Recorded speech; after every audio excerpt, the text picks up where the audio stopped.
Welcome to another episode of the CPGGUYS podcast. Our co-hosts, Shri Rajagopalan and Peter V.S. Bond, explore how brands and retailers engage with consumers online, in-store, and everywhere in between. And now, here are Shri and Peter. Welcome to this episode of the CPGGUYS podcast. I'm your co-host, and when I'm not podcasting, I'm busy launching my new supplements brand, ZenFuel. ZenFuel is made for you, whether it's for better sleep, for better energy, all-day sustain, yes, Zen Vigor, or stress and anxiety relief. To visit us on www.zenfuel.com. That's ZENFUEL.com. And of course, this is October 2020, and we are in the final episode of our Female Leaders series for Breast Cancer Awareness Month, where my co-host and I are donating $1 a download for every episode, up to $250 an episode for downloads that you folks have made for each podcast. So thank you for supporting us in this journey and making sure Peter and I empty out our pocketbooks and do donate to the Susan G. Komen Foundation. A reminder that all our content can be found on the CPGGuys.com.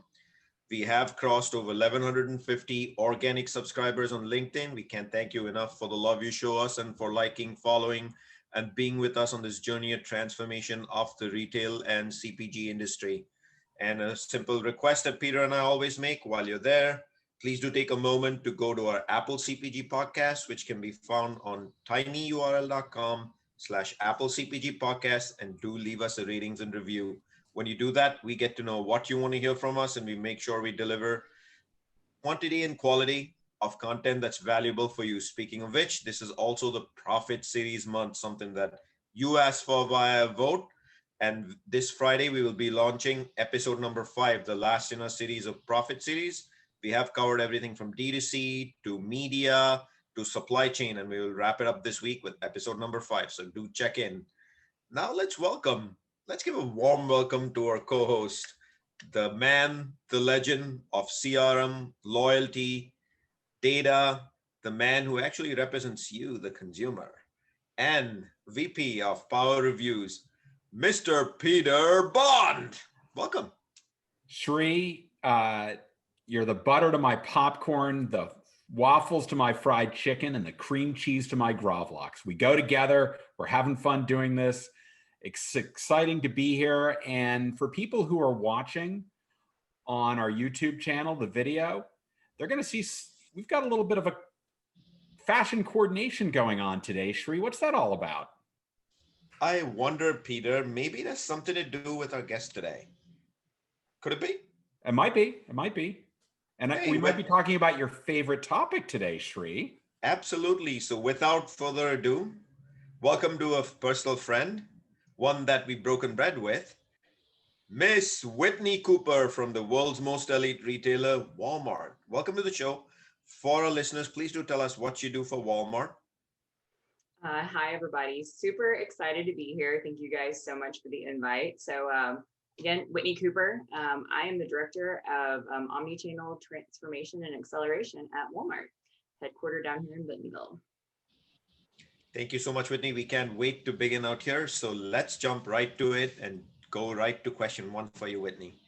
Walmart has been in the news all year long. And of course, we have noticed in the last 30 days an announcement that household penetration for the newly released Walmart Plus, which is a loyalty play, clearly somewhat similar to Amazon Prime, has crossed 11% household penetration. Given that it's happening so fast and Walmart is rapidly transforming from brick and mortar to omnichannel, what's your perspective on this whole omnichannel transformation as it comes to Walmart? What an exciting time to be in retail, man. It's incredible. It's such a fun ride.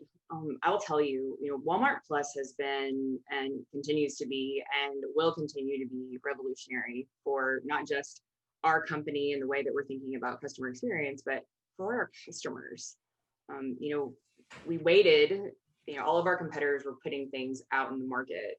And as you guys know, we are maniacal about customer service. And so making sure that customer experience was just, unprecedented, and to be able to create something that was truly, truly adding value to people's lives, I think is going to be things that, it's one of those things that people are going to write case studies about in 20 years about what it did for our company. So it's a very exciting thing to be a part of. The team that is running Walmart Plus is an incredible cross-functional team under Janie Whiteside, and I'm very excited that Walmart Media Group is a huge part of that team. So it's an exciting thing to be a part of. Whitney, so great to have you join us today. I'm one of those reported 11% of households that have subscribed to Walmart Plus, and I am availing myself of it on a weekly basis. So thank you. I love your title, Omnichannel Transformation and Acceleration. That's a lot of big words there. Can you explain what your responsibilities are and what is a day in the life of Whitney like? What are you really focused on doing to make this a successful engagement for you and for your organization? Awesome, great question. I get this question a lot. Everyone's just like, what exactly do you do all day? So as you are aware, we over the summer made an historical move to bring our merchandising organization into one family unit. So now, instead of having two different teams, having e-commerce and then stores merchants, we are now have created an omni merchandising organization. One of the biggest things that has become very apparent over the last couple of years, as the board, the Walmart leadership team, and Doug decided to create a world-class ads organization by bringing in, and creating Walmart Media Group as an entity. One of the things that when I was on the supplier side that became very, very evident is that there was a disconnect in the world-class ads business and what merchandising was doing. And, it's one of those things where in order for us to truly build amazing customer experiences, in order for us to, be a huge value to our advertiser partners, we have to create the synergy between those two teams, right? And that's what I do all day. So I sit down in Bentonville, nestled in between and in the connective tissue between merchandising, marketing, WMG, and cross-functional partners across the org to create this one Walmart framework of operating. So it's very much, my role is so much, it's business strategy, it's also operations, also change management. There's so much of it that is just strategic, but also, we have to test all this stuff. And because of, this comes into the acceleration part, because of how fast this is all moving, it's essential that we, build the strategy, get in, test it with merchants, test it with our Walmart Media Group leaders, test it with marketing leadership.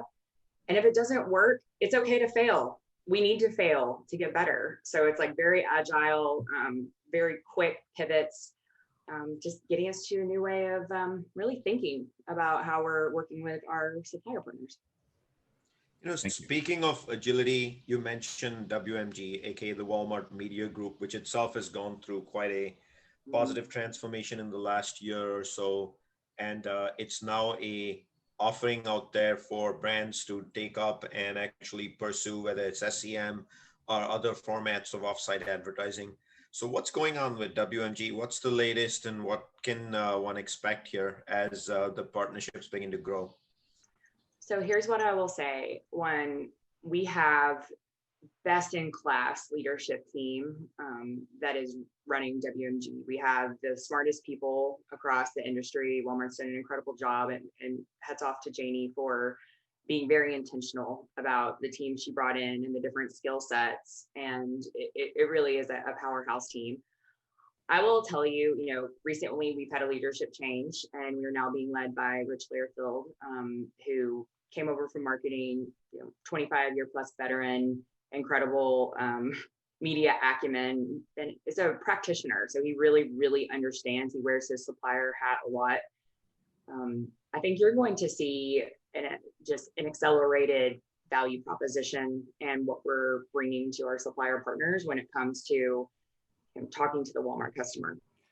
Wow, that's great. So you just mentioned the new leadership structure and the ability to help brands connect to Walmart shoppers in so many different ways. How's the brand response been to this? Are they understanding that this is an enormous media moment, not only with the organizational structure, but obviously what's going on with this pandemic and the fact that we've seen e-commerce grow at such a massive rate? Are the brands being very responsive to this?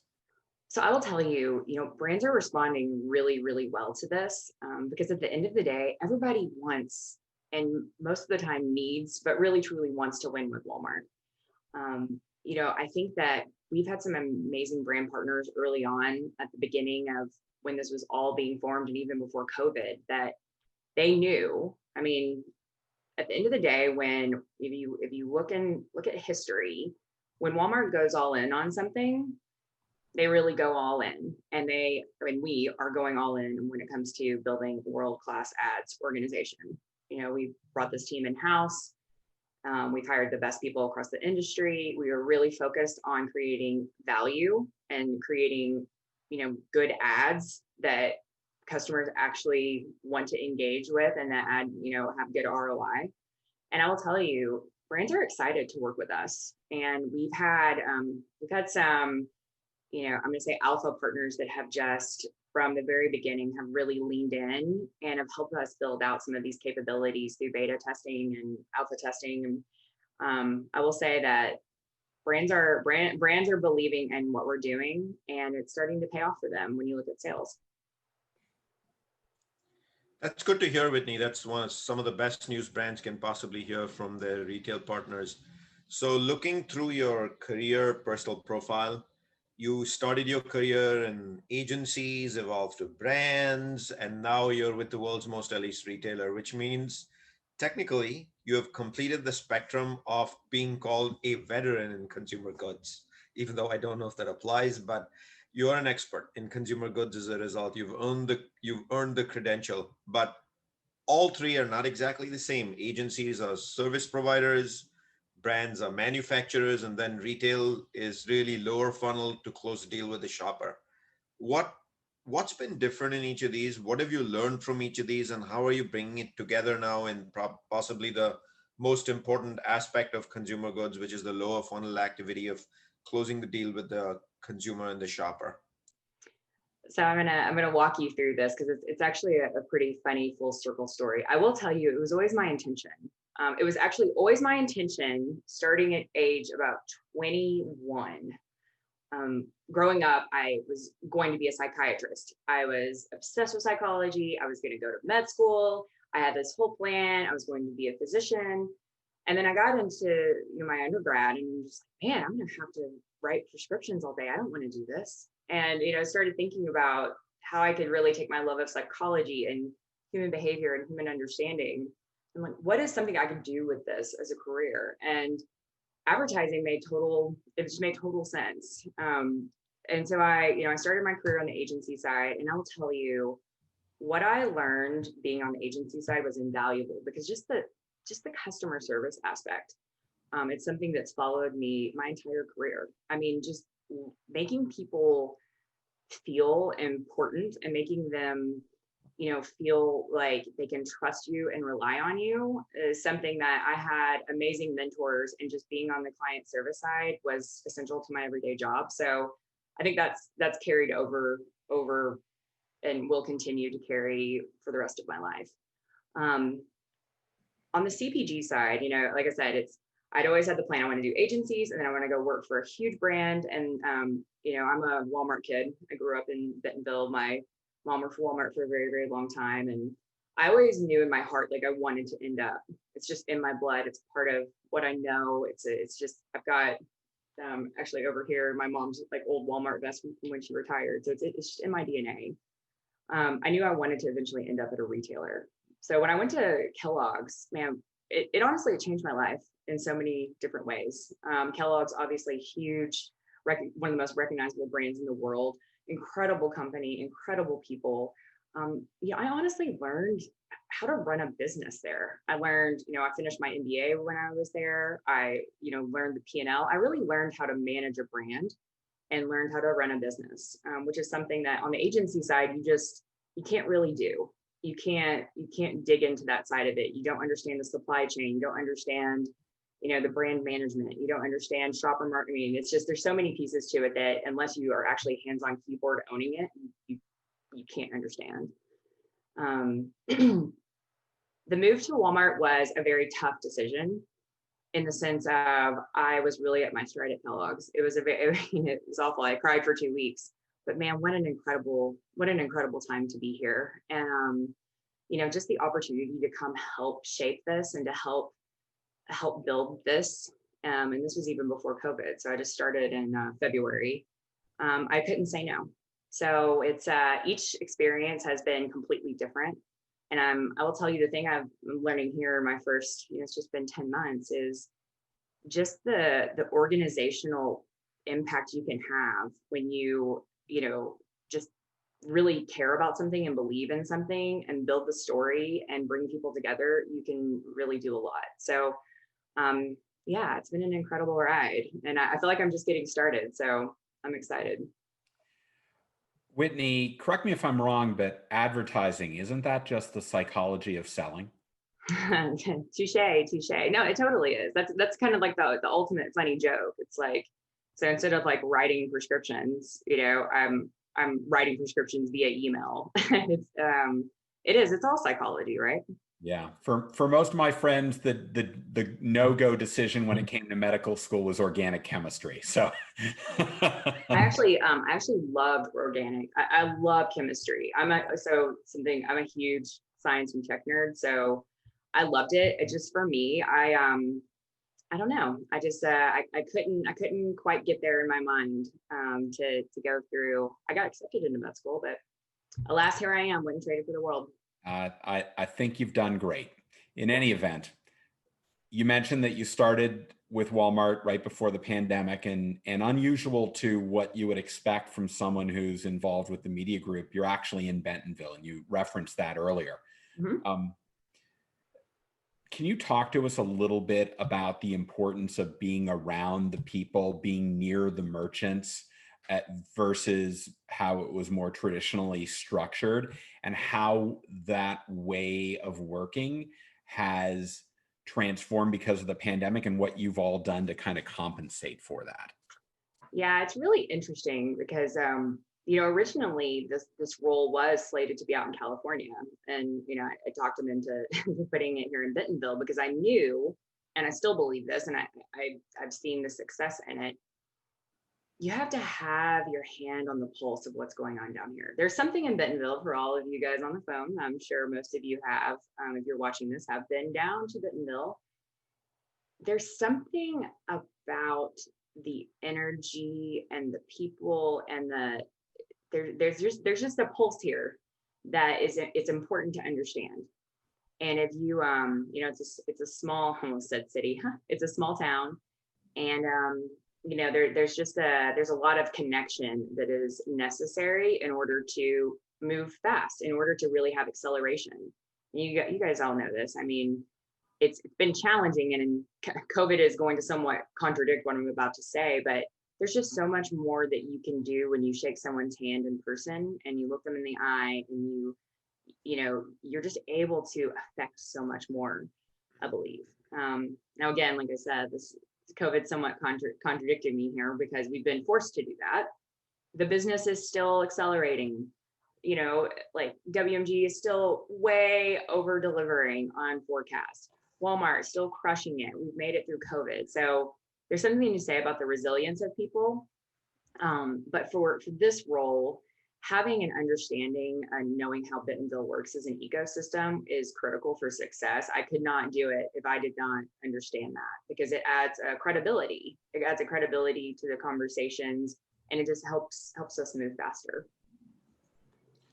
So Whitney, if I thought about helps us move faster, one of the areas where clearly we're seeing acceleration in the space is merchandising. So with the new One Walmart, where the merchandiser for many categories and subcategories now is this one and same, whether it be the e-commerce, aka digital aspects, or the in-store aspects. This is a fast-moving space we are observing at Walmart. So where does this go forward? Like, do we expect One Walmart to be the front, right and center of JBPs? Is it all about the shopper who's browsing digitally anyway on the Walmart app or on the Walmart.com platform via desktop or mobile, and spends most of their time in a digital fashion anyway? And is this the future when JBPs, the discussion now shifts to true omni-channel? Yeah, I will say, and again, everybody who's watching this probably works with Walmart and our wonderful merchants. If you haven't seen it, you are going to see it very. I mean, it's happening. That was the intention and the move of creating one omni, organization, and with the movement of WMG being integrated into our teams and the work that everybody is doing with omni integration.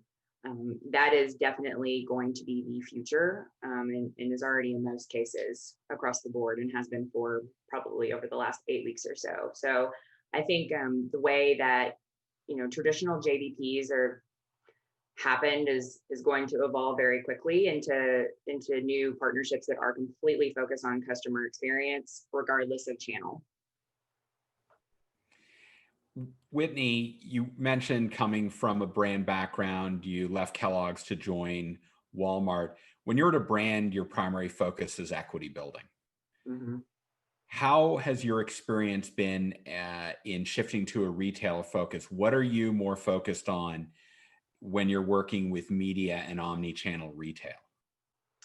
So I will tell you, and this is an important designation too, I am, unlike my partners that work in WMG and are actually sellers, I'm not a practitioner in my current role.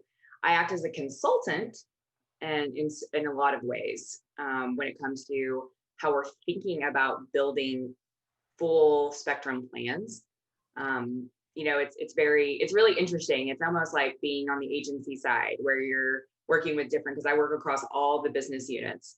So, how we build integrated planning for, electronics and toys is very different for how you build, an integrated plan for, let's say, cold cereal. So it's very interesting how, in so many ways, I'm a consultant in this sense. I think that having that background of knowing how to do that has been invaluable, because a lot of folks, it's just not there's not a lot of people on the merchant side or on the WG side that have had that experience. So it's fun. I'm very much a consultant in a lot of ways. Whitney, what I hear you say is you're an internal consultant within the retailer at this stage, but part of your training, of course, has been brands, and you come from the agency side by your early training in your career. Do you miss working with brands? Do you get to touch and work with brands? Are you the internal consultant, which is coaching WMG and the merchandiser on brands? Like, how do you stay connected with CPG brands? And if not, do you really miss it? Are you touching campaigns? Are you looking at data? Like, what's going on in Whitney's mind when it comes to CPG brands and WMG? That's a really good question. So I do interact with some of our top partners from as I mentioned earlier, it's taking effort across the entire ecosystem.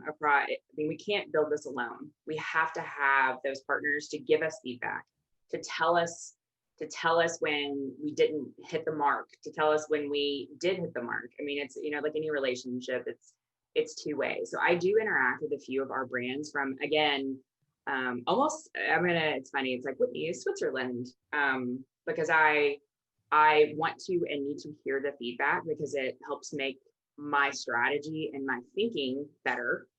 But I've had to early on, and it was funny, the first couple months, it was hard for me to turn off the practitioner switch, because I was so used to, building this. And in my old role, Kellogg's worked across with all the retail media networks, and that was my everyday life, was building all this stuff. So it can be very, very challenging, but I've now switched off my brain to where, I am successful when, honestly, this is going to sound hokey, whenever the ROI is great, the customer experience is awesome, the merchants are happy, the advertiser, has great ROI. Like that for me, being in the background and helping, I don't want to use the word craft, but helping on the back end of that has been something I honestly have never done in my career. I've always wanted to be up in the front and trying new things and being the face of stuff. And this role has taught me that I can have actually even more impact not doing that. So it's a new challenge, and I love it. It's fun. Wow, Whitney, this is very helpful, and thank you for giving us a peek inside of the incredible transformation that's going on at Walmart. I think, having come from a brand background myself, going to work on the retail side has always had a bit of a bum rap. I think you've helped change some of that. What advice would you give to one of your former fellow colleagues on the brand side about exploring opportunities on the retail side, and particularly around Walmart in this incredible transformative time? Oh my gosh. I say I can't. This is like when I I have something to say when I can't actually formulate the words to say it. Yeah. What an incredible, and I said it at the very start of this conversation. What an incredible time to be a part of, and part of this industry. I mean, I think it doesn't matter if you're, working at Walmart or you're working at any of our competitors, just working in retail during this time. This is stuff, again, they're going to be writing case studies about at HBS for years to come. It's just an incredible place to work. Walmart is. I absolutely it's one of those places truly. And I've had, obviously growing up here and having my mom, be a part of the Walmart family for a long time. I always heard people say, you can do anything you want at Walmart. And just yeah, okay, sure. But now that I've been in here, if you have passion and you work hard, I have never seen a company that will, award you for doing that. And so, I can think of 10 people right now off the top of my head that they have just crushed it at Walmart because they just care. They care about themselves. They care about people. They care about relationships. They care about, working hard and being a good person. And, and I think that's something that, yeah. So I will say, and I think that attitude is changing. I think over the last 5 years, I don't speak specifically about Walmart. Walmart always had the rap of being not as great benefits. You can make more money being on the supplier side. You can, Walmart has, Walmart's got this and that's wrong with it. But I will tell you, I can't say enough about how incredible this company is. And I think, again, if you're ever, nervous about making that jump, having retail experience, there's things that you learn on this side that are invaluable. So for all our listeners, today was a peek under the tent at some of the rapid transformation that's already taking place at Walmart towards the omnichannel shopper and the one Walmart and the rapid ascent of the Walmart Media Group and its role in a product advertising period, as well as getting an understanding of this unique role that, Whitney, you are playing at Walmart, which is shepherding the faster penetration of brands via Walmart Media on the various Walmart platforms, whether mobile, social, or in an advertising ecosystem on the Walmart.com ecosystem period. So thank you for coming on board and giving us a peek under the tent. But first, I'd like to remind all our listeners, you can find all our content on CPGGUYS.com. This again, October 2020. This is the last episode of a series that featured female leaders from consumer goods and retailers like Whitney, coming from Walmart itself. And for every download of an episode this month, Peter and I will donate $1 a download of the podcast, up to $250 an episode, to the Susan G. Komen Breast Cancer Awareness Fund. So please do empty out our bank accounts when it comes to those downloads. And this is also the month that we put out a series on profit, where we covered everything in e-commerce, from media and how it impacts your P&L, D2C, what to think of when it comes to P&L, as well as how to orchestrate a pro forma P&L and what line item should you be comparing at the customer level so that your Amazon P&L, when compared to the rest of it, is an apples to apples comparison. So just a reminder that last episode will go out this Friday, October 30th. That said, as always, to my guest host and my partner in crime on this journey, who I accidentally just called a guest host, my co-host, Mr. Peter Bond. It's been a pleasure as always having you on the show and doing this with you. And I hope you feel the same way. Well, I did until you told me I was only a guest host. Now I've got a question. Now I'm getting nervous. Am I going to get cut if I made the audition? I don't know. Thank you, Shri. It's wonderful. A couple things I want to make mention of. In each podcast episode, whether you listen to it in audio format or you watch it on YouTube, we have notes inside of that, and we have links to things, and we'll publish like the CPG Guys link and others. So I'd encourage people to check that out. It's got all the questions we covered. And also, you and I are going to be introducing a new IGTV series on Instagram. We've come up with questions from our audience that they've wanted to have answered, and we're going to do them one at a time and bring them to our audience. So if this is also a very transparent effort to drive all of our audience over to Instagram and follow CPG Guys. So if you go look at CPG Guys, we're going to have a lot of content. But back to the podcast notes, one of the things I want to include in that is actually where people can learn more about Walmart Media Group. Whitney, where should people interested in learning more and working with Walmart Media Group go to do this? Yeah, so everybody should head over to walmartmedia.com. There you can find out, actually, we just relaunched awesome new website. So take a look. Any questions, comments for me, hit me up on LinkedIn. Always open for a conversation. Thank you, Whitney. Whitney, we can't thank you enough for joining us today and again sharing your insights on what's going on with WMG and the very unique role that you have, which we, Peter and I personally see as a great effort by Walmart to really make a leaps and bounds stride in media, in the landscape of media overall and marketing mix. To all our listeners, I want to say thank you to you for week over week, episode after episode, listening to us. And very soon, I think Peter may actually end up renaming us to the Insta CPG Guys with his new announcement on the Instagram IGTV series coming up. So the way that's going to work is one a day, every weekday, short 5-minute or less videos. And you'll see it starting early November, the first weekday in November, which I think happens to be November 2nd, day before the elections. Hey guys, we also want to remind you, if you haven't done so already, it's your civic duty to vote. So please do keep that in mind as November 3rd, Tuesday comes along. With that, signing off are your favorite podcast hosts, Mr. Bond and Mr. Shri, and bye to Whitney. Go Dodgers.